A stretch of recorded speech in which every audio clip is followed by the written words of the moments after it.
Selamat pagi, saya Bang Roni. Kebetulan pada kesempatan ini kita coba berbagi, sharing bagaimana tentang suatu hal yang kami kira menarik untuk dibahas, yaitu tentang spiritual, di mana pada tren sekarang ini kan banyak orang yang menemui kejenuhan atau titik kebosanan bahwa ternyata kita tidak hanya bisa mengandalkan oleh ketinggian akal kita, tetapi ada faktor lain yang di dalam diri manusia yang itu mestinya bisa dikembangkan, dieksplor supaya bisa lebih mengarahkan potensi hidupnya, kemudian tujuan hidupnya supaya bisa lebih bermanfaat dan berkelas gitu. Dikarenakan tentang spiritual ini sendiri ada dua dimensi yang ini sebetulnya sangat berbeda. Cuman orang kalau tidak tahu mengiranya seolah-olah sama. Kita akan jelaskan walaupun spiritual itu, tetapi kami coba urai dengan bahasa yang ilmiah. Artinya kami akan familiar memakai bahasa-bahasa yang rumus atau teori dari sudut pandang fisika, kimia, diagram, hukum, dan sebagainya. Sebetulnya tentang spiritual itu sendiri adalah alam di atas sadar manusia. Ini batas ambang atas, ini batas ambang bawah. Di sini adalah alam sadar atau alam akal atau alam jasmani. Sedangkan ranah spiritual itu adalah di sini ke atas dan di sini ke bawah, sama-sama spiritual. Tetapi perlu diperhatikan, ternyata dari gambar ini sebetulnya ada 3 fase utama, yaitu fase di atasnya batas ambang atas dan di bawahnya batas ambang bawah. Ini ada 3 dimensi rumus yang ternyata juga sangat jauh berbeda. Ternyata kita banyak tahu spiritual itu karena kita menganggapnya alam di luar kesadaran manusia, dikiranya pokoknya di atas, di luar kesadaran manusia sudah spiritual. Padahal ternyata ada 2 alamat, yaitu spiritual yang ke atas dan spiritual ke bawah. Sesuai dengan rumus dimensional, bahwa dimensi yang lebih tinggi itu otomatis akan menguasai dimensi di bawahnya. Artinya, jika seseorang itu ada di alam sadar, maka jika pelaku spiritualnya otomatis dia memakai gelombang spiritual yang di bawah sadar, dieksplorasi, dimanfaatkan, kemudian dengan tujuan-tujuan tertentu yang melekat pada sifat manusiawinya. Dan manusia itu di alam sadar variabelnya macam-macam, ada hasrat, keinginan, nafsu, latar belakang, harapan, bla bla bla bla bla bla. Maka kebanyakan manusia yang manusiawi adalah memanfaatkan spiritual, yaitu alam di luar batas sadarnya, yaitu di bawah ambang batas bawahnya, itu dengan tujuan-tujuan yang manusiawi. Manusiawi ini bukan berarti manusia yang sempurna ya. Manusiawi itu artinya manusia umum. Anggap aja begitu.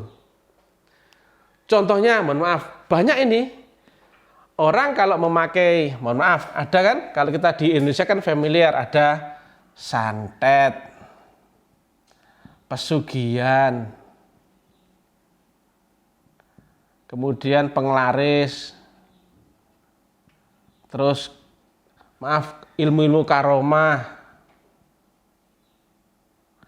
kemudian Banyak sekali, mulai pengobatan, kemudian kedikjayaan, bla bla bla bla.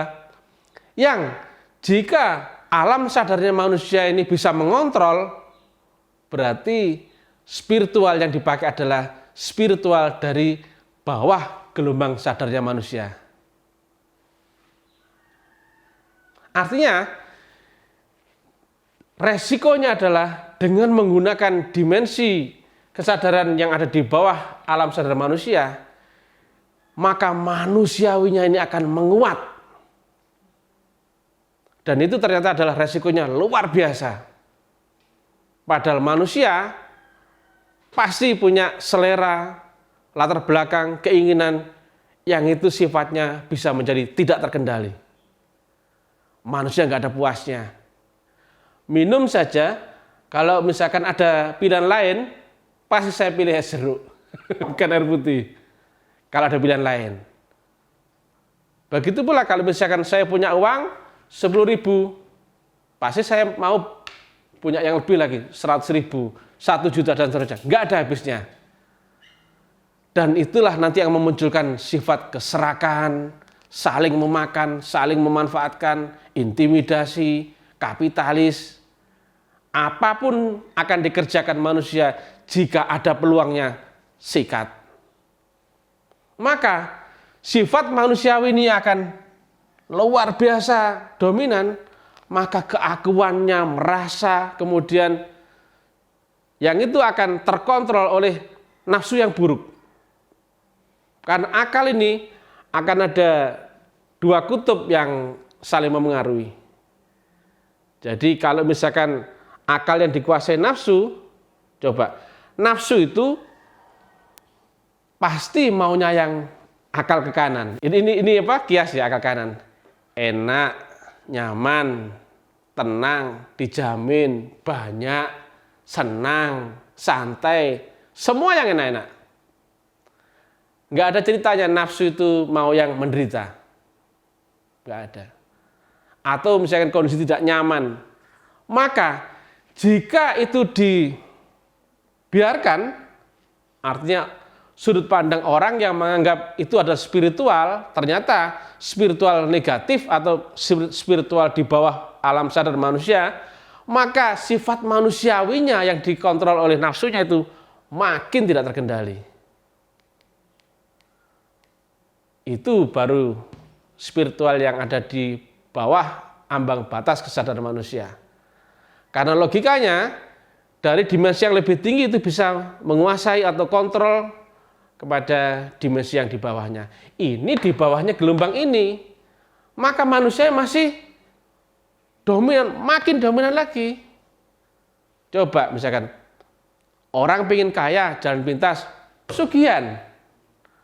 Orang mau apa ya, mau kuat misalkan atau mau disegani orang, kesaktian, kemudian gak cocok dengan orang lain, sakit hati, santet dan sebagainya.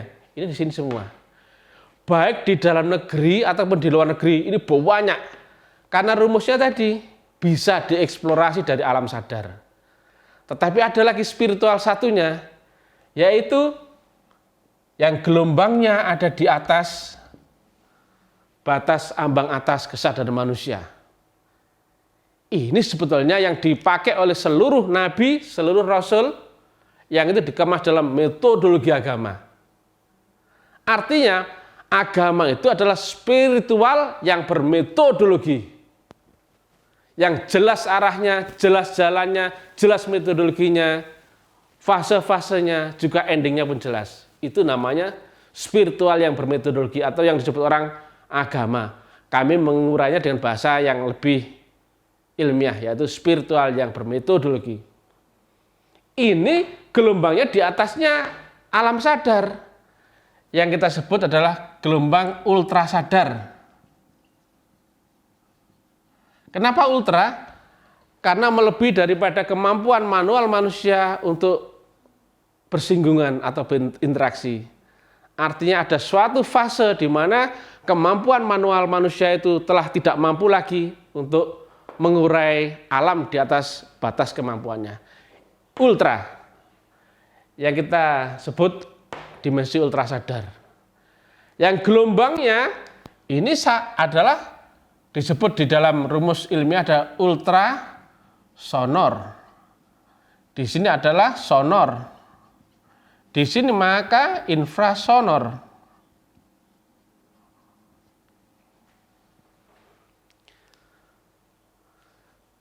Fokus ke sini untuk menuju ke gelombang yang di atasnya ini, maka perlu suatu metodologi yang itu sudah familiar di Indonesia ataupun di mana-mana, yaitu metodologi yang namanya adalah agama.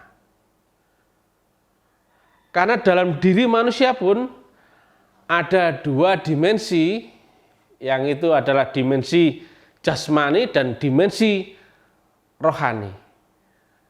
Dimensi jasmani itulah terbatasnya kita dengan akal dan panca indera kita sendiri. Ketika kita telah lepas dari panca inderanya, misalkan kalau misalkan kita tertidur sekalipun ya, misalkan kita keluar dari batas kesadaran kita, maka yang kita lihat, kita punyai, kita rasakan sebelumnya, atau kejadian apapun yang melekat dalam diri manusia itu akan lenyap. Maka berarti kesimpulannya, dunia yang kita interaksi yang mati-matian habis-habisan itu hanya ada di alam panca indera kita sendiri. Begitu kita lepas dari batasan panca indera, maka kita telah masuk ke dimensi spiritual. Yang tadi ternyata ada dua kutub, yaitu kutub yang ke arah ultrasadar dan ke arah kutub yang infrasadar. Nah, jika orang mengeksplorasi kutub infrasadar atau infrasonor, maka resikonya gelombang sadarnya ini akan semakin kuat, semakin ketergantungan.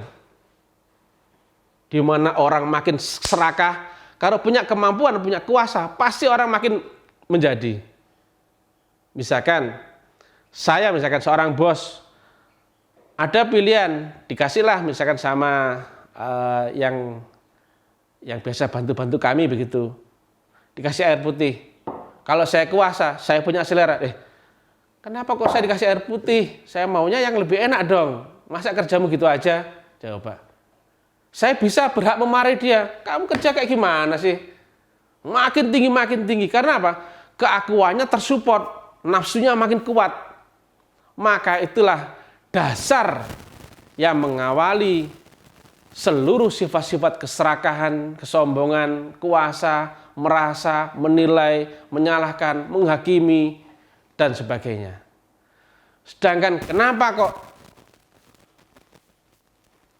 Nabi dan Rasul di dalam semua agama menyampaikan adanya spiritual yang bermetode? Karena arahnya ini jelas. Perhatikan ya. Dari batas gelombang, ini batas ya, batas ambang atas gelombang sadarnya menuju maha sadar atau yang familiar disebut maha sonor. Artinya ini adalah, anggap aja ini kias ya, puncak tertinggi kesadaran manusia atau gelombang yang frekuensinya yang paling tinggi. Maka menuju Tuhan gak mungkin ada di dimensi ini, betul? Apalagi dari sini, maka lebih tidak mungkin lagi. Maka perhatikan, kita nggak ngomongin perbedaan dari sudut pandang semua agama. Kita nggak, mohon maaf ya, nggak merasa benar dan kemudian menyalahkan yang lain. Itu sangat kuno, sangat tidak masuk akal. Artinya apa? Kita membiasakan bahasa agama itu adalah konsep yang universal, yang mendunia, yang sebagai rahmat kepada seluruh alam semesta. Semua manusia, makhluk pun berhak untuk berbahagia dan berdampingan layak. Kita bahas yang di sini. Yang di sini tadi kan jelas zong. Pasti zong. Di sini pun zong. Karena apa? Tidak ada solusi. Coba perhatikan sama yang di sini.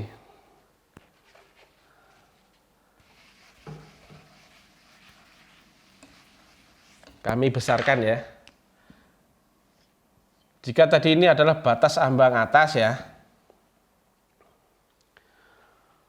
maka sebetulnya di gelombang atau frekuensi ultrasonor atau ultra sadar ini pun ada fase-fasenya juga. Nah, begitu manusia atau kesadaran manusia itu lompat dari batasan kesadaran sendiri, dia telah berpindah dimensi. Dari yang awalnya gelombangnya sadar menuju masuk ke alam ultra sadar. Tapi jangan salah, di sini pun ada fase-fasenya. Misalkan ini ultra sadar 1, ultra sadar 2, ultra sadar 3, ultra sadar 4, bla bla bla, dan seterusnya. Dikarenakan tadi kita terjebak di alam indrawi, jasmani, akal, dan variabel-variabelnya termasuk tadi latar belakang, kemudian kepentingan, harap, keinginan, hasrat, dan sebagainya. Sifatnya itu semua adalah pada alam dimensi yang sama, yang semuanya adalah sifatnya horizontal. Maka di gelombang sadar yang ada adalah rumusnya deret matematikanya adalah A, B, C, D, E. Disinilah rancunya sudut pandang. Saya misalkan sukanya es jeruk, tapi dikasihnya air putih. Otomatis selera saya nggak cocok, misalkan begitu. Begitu pula orang lain. 4 kepala saja pasti sudah punya 4 tafsir yang berbeda, sudut pandang berbeda, dengan kepentingan berbeda, selera berbeda. Baru 4 kepala. Apalagi kalau misalkan kita ngomongin rahmatan lil alamin yang untuk konsep universal, ada berapa kepala yang itu pasti punya juga latar belakang berbeda. Itu bencana. Artinya apa? Jika kita memakai dimensi yang sifatnya horizontal, maka nggak pernah akan ketemu. Artinya, tadi kan kita kunci bahwa memakai gelombang di bawah sadar sudah nggak mungkin bisa dipakai. Artinya makin gak jelas. Begitu juga jika kita memakai gelombang alam sadar, artinya dari deret matematikanya A, B, C, dan sebagainya, itu pun akan berpeluang perpecahan. Sedangkan kita perhatikan, untuk gelombang ultra sadar, yang ini adalah sisi dari dalam diri manusia. Yang itu ada banyak sudut pandang, misalkan disebut orang intuisi, atau spiritual, atau pula kebatinan, atau pula rohani. Tetapi pada prinsipnya itu semua adalah dimensi lain daripada yang ada di baliknya, dimensi jasmani manusia. Yang itu sifatnya vertikal. Jadi nggak ada lagi bahasa A, B, C, D, E, tapi rumusnya berbeda menjadi A aksen, A double aksen, A triple aksen, A 4 aksen, dan seterusnya. Maka rumus baiknya adalah setiap fase-fase ini kita akan ketemu proses yang sama, jalan yang sama, dan juga pengetahuan yang sama. Karena apa? Kita melewat gelombang. Jadi di fase misalkan ultra sadar 1, itu misalkan limit pengetahuannya misalkan A aksen.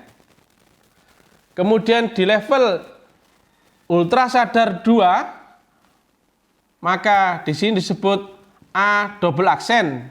Ultra sadar 3 adalah A triple aksen.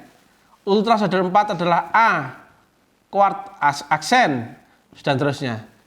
Maka siapapun yang lewat ini, di fase ini, kita tidak lagi terikat hukum ruang dan waktu, atau apalagi selera, atau apalagi kepentingan, harapan, dan sebagainya. Karena dimensi kita bukan lagi dimensi yang dikendalikan oleh kepentingan akal atau panca indera. Hanya tentang roh. Dan roh, kebutuhan roh itu hanyalah untuk kembali pulang kepada Tuhan, atau bisa disebut pula dalam bahasa ilmiahnya adalah sumber dari keterikatan keteraturan atau sumber daripada kausalitas sebab akibat. Dialah yang awal, dia pula yang akhir. Nah, roh itu dimensi yang dibaliknya alam jasmani, sifatnya menuju gelombang yang lebih tinggi adalah untuk menuju jalan pulang saja. Sedangkan, perhatikan di sini, siapapun yang telah masuk ke dimensi gelombang ultrasonor, walaupun 10.000 tahun yang lalu, jika dia melewati fase ini, metodologi, pada titik ini, maka ketemulah pengetahuan A-aksen. Coba, walaupun ada orang lain di zaman ini, di zaman zero, artinya di zaman kita, bukan ini kan 1000 tahun yang lalu. Jika lewat jalan ini, jika ketemu di fase yang di fase ultrasonor 1, maka dia pun akan ketemu pengetahuan yang sama-sama A-aksen. Begitu juga misalkan ada 1 juta tahun yang akan datang, melewati fase yang sama, misalkan 1 juta tahun yang datang ya, maka pun akan ketemu A-aksen juga. Itu yang namanya alam multidimensional. Artinya apa? Pengetahuan itu akan sama, walaupun di fase ultrasonor 1, kemudian pasti akan sama semua. Ketika naik di fase ultrasonor 2, pasti akan sama semua. Artinya apa? Pengetahuan di situ adalah pencapaian daripada makom kerohaniannya atau spiritualnya. Ada lagi yang penting. Ketika orang larut di alam ultrasonor, maka sifat manusiawinya pun akan melemah. Artinya apa? Dari dimensi ketergantungan kita akan hukum jasmani, keterikatan jasmani dan sebagainya, itu lambat laun dia akan berubah. Dari awalnya yang dia ada di dimensi materi, berubah terurai menjadi dimensi di alam gelombang atau frekuensi menuju dimensi cahaya. Makanya jangan kaget, di seluruh agama apapun, Hindu, Buddha, Kristen, Yahudi, Nasrani, Islam, pasti menyebut agama itu adalah metodologi cahaya. Gurunya pun adalah guru cahaya. Rohnya pun manusia itu adalah cahaya. Kitabnya pun kitab cahaya. Imannya pun iman cahaya. Artinya apa? Kita nggak bisa selamanya hanya bertahan di alam sadar manusia. Ini dunia. Sementara ini sudah gelombangnya sudah bukan lagi gelombang dunia. Maka arahnya jelas. Manusia itu akan tunduk dari keserakan, sifat-sifat buruk, kemudian ketamaan, keakuan, nafsu-nafsu yang jahat dan sebagainya. Itu otomatis akan tunduk. Gak mungkin orang mau lepas ke sini tanpa melepaskan atau adaptasi dengan menundukkan sifat manusiawinya. Nah, beda sekali toh dengan spiritual yang di sini, maka keakuan manusianya makin kuat, makin ngawur. Sedang di sini ibarat beban keterikatan dengan jasmaninya sedikit demi sedikit akan terurai. Ketergantungan pun, kepenjaraan itu pun, belenggu itu akan semakin terurai. Maka untuk menuju perdamaian dunia yang notabene semua agama itu menyebutkan sebagai rahmat bagi alam semesta, maka kita mesti fokus di sini. Artinya spiritualnya di sini. Itu solusi. Bagaimana kita bisa menerjemahkan bahasa spiritual, yang metafisika, yang intuisi, yang bla bla bla itu dengan sudut pandang yang ilmiah, supaya ini terurai dengan bahasa akal sadar manusia. Artinya logikanya sudah terukur. Oh iya ya. Dan begini kan pasti orang akan sedikit ada pencerahan. Loh iya ya, gelombangnya begitu ya. Nah, sekarang ada lagi. Tadi kan berarti kan ini gelombang spiritual ultra sadar. Ini gelombang spiritual alam di bawah sadar. Masalahnya ada juga pelaku yang mengiranya spiritual. Padahal ternyata bukan. Nah, ini dia, sebentar.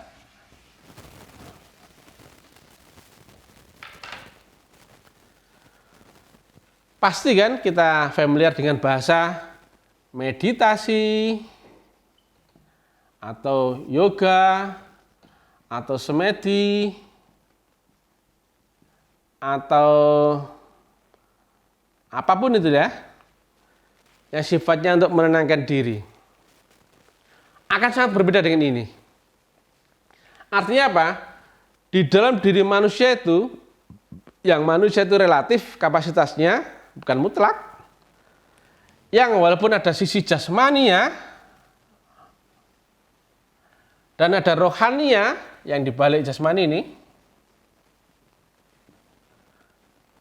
maka apapun ceritanya, jika rohania terbelenggu di alam jasmani, dia itu relatif.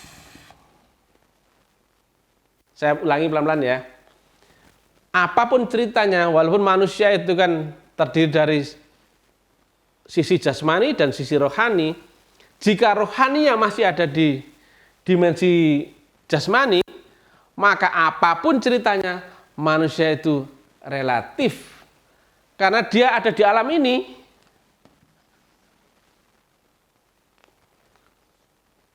Maka apapun ceritanya yang dikerjakan di alam relatif, hukumnya pun relatif juga.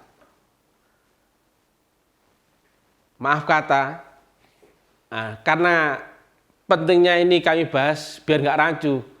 Kenapa? Apa bedanya semedi di sini dan metodologi di sini? Semedi, yoga, misalkan kemudian meditasi, ini kan mengandalkan diri sendiri. Sebetulnya ini kan hanya kesadaran itu diolah sampai pada titik tertingginya saja.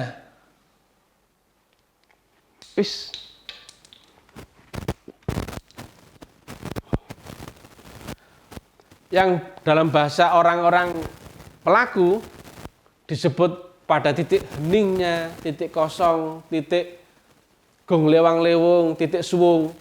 Itu sebetulnya ketika dia ada di puncak alam kesadarannya. Maka apapun itu terhenti. Begitu sampai puncak, maka dia akan terhenti di sini. Nah, orang mengiranya itu sudah spiritual. Bukan. Spiritual tadi adalah dimensi yang telah melampaui atau melewati batas ambang atasnya. Maka, seorang yang melakukan semedi, yoga, dan meditasi itu mesti, logikanya, mesti beserta unsur lain. Ini apa? Supaya rohnya atau spiritualnya itu, jiwa spiritual di dalam itu, supaya punya daya dorong, daya naik ke atas. Nah, seperti itu. Karena harapan semua jiwa kan pulang. Bagaimana mungkin, mohon maaf, Tuhan ini kan mutlak ya, atau unlimited. Sedangkan di sini relatif. Mana mungkin atau ada cerita relatif bisa bergabung dengan unsur mutlak? Enggak ada cerita. Kecuali relatif, nah perhatikan, beserta dengan unsur mutlak, maka dia pun akan bernilai mutlak. Maka ini ketemu. Artinya apa? Ini semua meditasi, semua yoga, semua semedi yang dilakukan di alam sadarnya manusia itu juga impossible. Nah, kalau nggak diuraikan kan nggak ketemu. Seolah-olah kan, wah aku sudah menjalani, aku sudah luar biasa, aku sudah ketemu titik hening, ketemu titik kosong. Iya, tapi kalau diuraikan ketahuan telanjangnya. Itulah pentingnya mengurai segala sesuatu dengan bahasa ilmiah. Ilmiah itu mesti cocok dengan logis, nalar, dan sesuai dengan kaidah rumus atau hukum ilmu pasti. Nggak bisa dibantah, nyatanya begitu kok. Mana mungkin, coba, mutlak dijangkau relatif. Coba. Nggak ada cerita. Artinya manusia manapun nggak bisa sampai pada Tuhan. Itu kan yang makanya perlu metodologi tadi. Yang kami sebut agama adalah spiritual yang bermetodologi. Artinya ada metodologi khusus. Yaitu bagaimana si relatif ini menggandeng potensi tak terhingga, maka dia akan bernilai tak terhingga juga. Nah, makanya sebetulnya semedi, yoga, atau meditasi itu adalah olah spiritual di alam sadar manusia. Ternyata yang diolah dari ini, jika tidak memakai rumus ini, sulit dia keluar. Makanya ujungnya adalah kematian. Padahal ada dimensi alam di atasnya kematian ini. Roh nggak ada yang mati. Yang mati kan ini saja. Artinya sifatnya hanya berubah dimensi. Entah itu berubah keadaan, berubah situasi, berubah gelombang, berubah frekuensi. Rohnya kan tetap hidup. Maka nggak ada mati rohnya. Maka sebetulnya perjalanan roh itu sebetulnya adalah menuju kesadaran yang hakiki atau kesadaran akan Tuhannya. Maka yang disebut mati dan sebagainya, itu hanya satu bagian kecil daripada fase rohnya. Yang itu adalah ada di titiknya ini aja, batas kesadaran itu. Padahal perjalanan roh itu banyak sekali. Dan inilah mestinya kita angkat supaya orang ketemu pada satu titik yang sama yang nggak bisa dibantah oleh siapapun.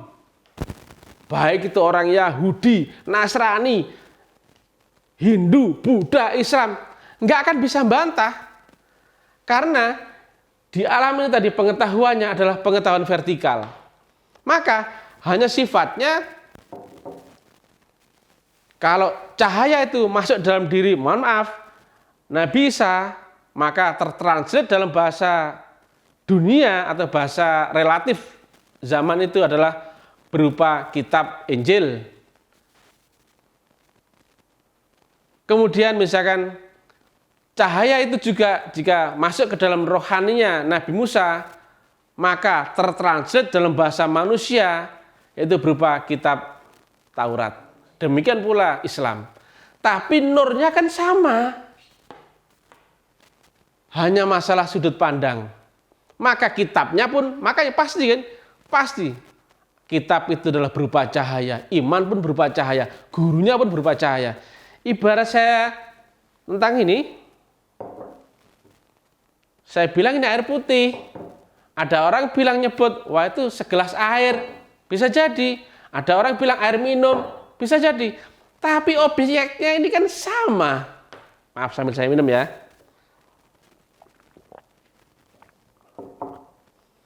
Jika ketemu ininya, kita nggak lagi sibuk di sudut pandang. Biar ada orang bilang sebutnya air putih, air gelas atau air minum, substansinya sama. Nah, kesalahan kita di zaman ini adalah kita memeruncing sudut pandang, kemudian dogma, literasi, selera, sehingga akhirnya ini pun makin kita perdebatkan. Oh, itu bukan air putih. Bagi orang itu air minum. Loh, bagaimana bilang air putih? Oh, ini warnanya bening loh. Sibuk di situ. Padahal, mohon maaf, agama itu adalah makom atau fase kerohanian. Makanya bahasa mengalirnya agama itu ada bahasa saling memperbaiki, dan terakhir pun adalah bahasanya menyempurnakan. Artinya menyempurnakan itu bahan dasarnya ya dari agama-agama sebelumnya. Bukan pilihan begini.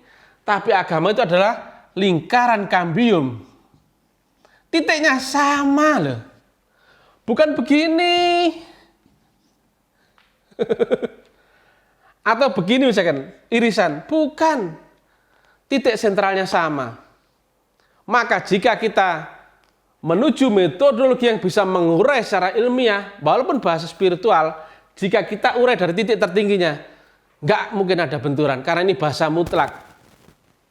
Jadi, kami simpulkan ya, ternyata spiritual ada banyak versi yang ini mudah-mudahan bisa jadi pencerahan atau suatu pengetahuan baru bagi pelaku-pelakunya yang ternyata spiritual itu mesti memakai faktor di luar kemampuan limit kesadaran manusia. Jika orang melakukan spiritual olah kesadaran yang hanya memakai di gelombang sadarnya, memang ketemu damai, tenang, sejuk, sabar dan sebagainya, tapi itu masih ada di dimensi dunia. Tapi itu sudah luar biasa. Artinya manusia itu bisa tenang, bisa rukun, bisa bermanfaat bagi orang lain. Tapi rohnya belum bisa keluar dari batas kesadaran tertingginya. Nah, ternyata spiritual sendiri sebetulnya adalah ada dua dimensi kutub, yaitu dimensi yang ke atas daripada batas kemampuan atas sadarnya manusia dan ada yang di bawah dari batas kemampuan sadarnya manusia. Nah, ternyata banyak orang yang memanfaatkan dimensi yang di bawahnya kesadaran manusia, yang itu tentunya makin mempengaruhi keegoan, kuasa dan sebagainya daripada sifat dasar manusia yang itu adalah saling memakan, saling memanfaatkan, saling menguasai dan sebagainya. Makanya kedepannya kalau kita ngomongin spiritual mestinya adalah spiritual yang bermetodologi. Itu yang disebut orang sebagai agama, tapi bolehlah kita kalau misalkan ke dalam bahasa yang general supaya bisa dipertanggungjawabkan dari semua sudut pandang, baik orang yang nggak beragama atau beragama, agama apapun, dari semua latar belakang, pasti nggak mungkin bisa menolak ini. Itulah yang kami angkat, bahwa spiritual itu ternyata ada metodologinya dan ada klasifikasinya, semuanya jelas, semuanya terarah, input, sistem, outputnya jelas. Ini dia spiritual yang bermetodologi.